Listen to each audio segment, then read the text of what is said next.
pasti takut. Kenapa? Otaknya makin banyak sampahnya. Ya. Ini yang saya katakan bahwa orang-orang itu dibelenggu oleh jalan pikirannya sendiri. Ya kan? Pasti takut karena dia tidak bisa membebaskan diri dari belenggu itu.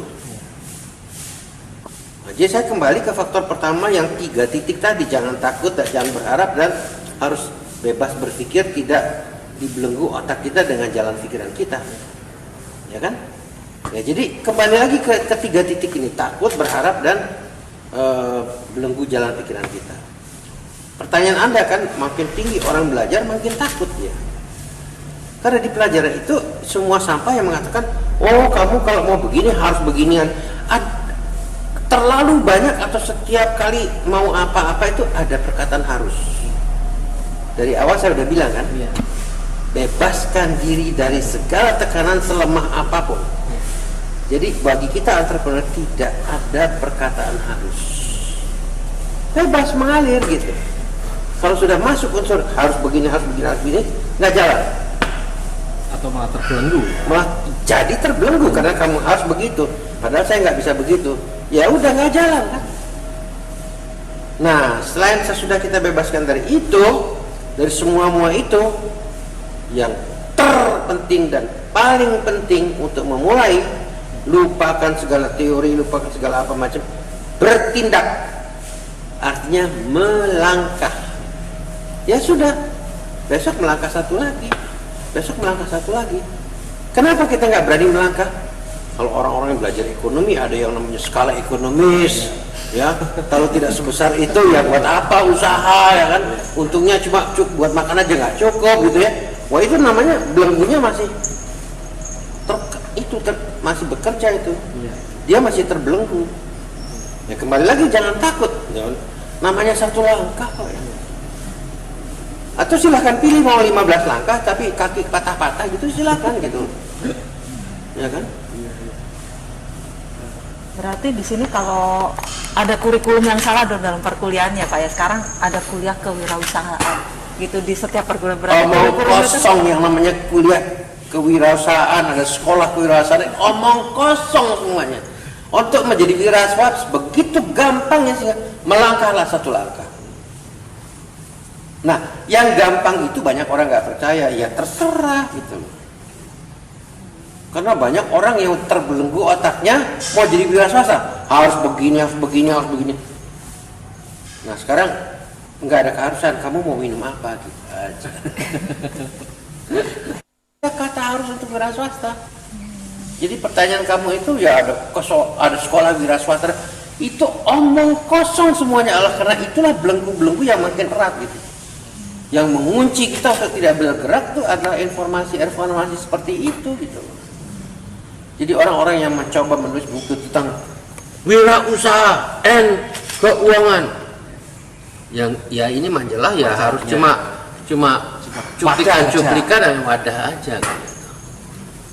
Jadi wirausaha ini tidak ada sekolahnya, yang ada tindakan. Orang sepintar kayak apapun, orang yang paling pintar nggak bakalan jadi wirausaha. Malah cenderung orang yang pintar nggak akan jadi wirausaha gitu. Nggak akan. Orang wirausaha yang asli itu adalah orang-orang yang nggak pernah sekolah, yang goblok-goblok, yang bodoh-bodoh. Bener. Udah baca kan bukunya, mau kaya buat apa sekolah? Sekarang saya balik, kamu sekolah kapan kayaknya kan? Sederhana kok itu, ya kan? Ya, kamu punya pertanyaan apa lagi? Enggak, tadi di sini ada dikatakan Bapak ikhlas itu ya, ikhlas menerima apapun. Itu seperti apa Pak? Apakah ditipu orang ataukah? Di dalam perjalanan itu macam-macam, keluar air mata darah, keluar keringat, kekecewaan yang segunung, kendala yang macam-macam.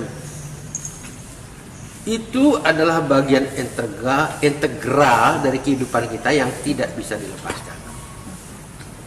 Kenapa orang tidak mau menerima? Kenapa orang tidak ikhlas mau menerima kekecewaan, ya, air mata darah dan kenapa?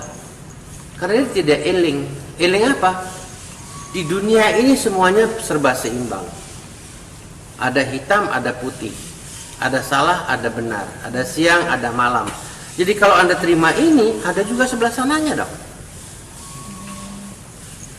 Anda kan tidak tahu di balik kecewaan itu ada hikmah yang sangat besar. Itu nggak kelihatan.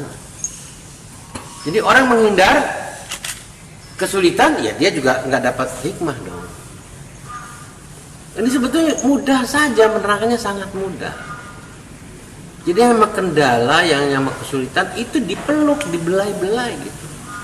Jangan ditolak, jangan dibuang. Itu bagian dari hidup yang kamu berdoa sama Yang Maha Kuasa dari malam sampai pagi, sampai malam sampai pagi lagi untuk terhindar dari kendala. Nggak bisa, itu memang bagian dari kamu kok.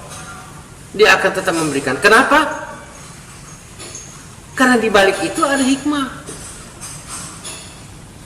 Pak Bob, kalau pada titik tertentu seseorang punya modal, usaha gagal, habis modalnya, entek sampai mentok-mentok. Karena orang ini ya, menerjemahkan modal ya, hanya dengan materi.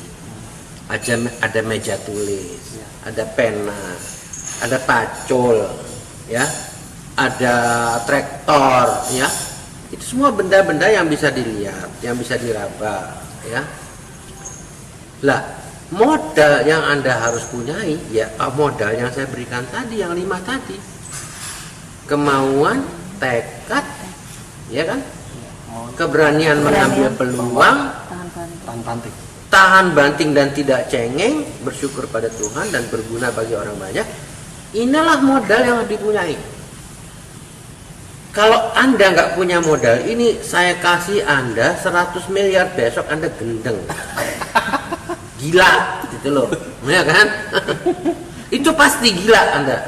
Jadi gila, karena nggak tahu mau apa. Jadi sebetulnya kok menerjemahkan modal, itu selalu kita mulai dengan modal yang bahasa Inggrisnya intangible. Intangible itu tidak kelihatan. Lah tadi meja tulis, pena, pacul, traktor itu semua tangible. Yang bisa dihitung, yang bisa diraba, yang bisa dilihat, itu tangible.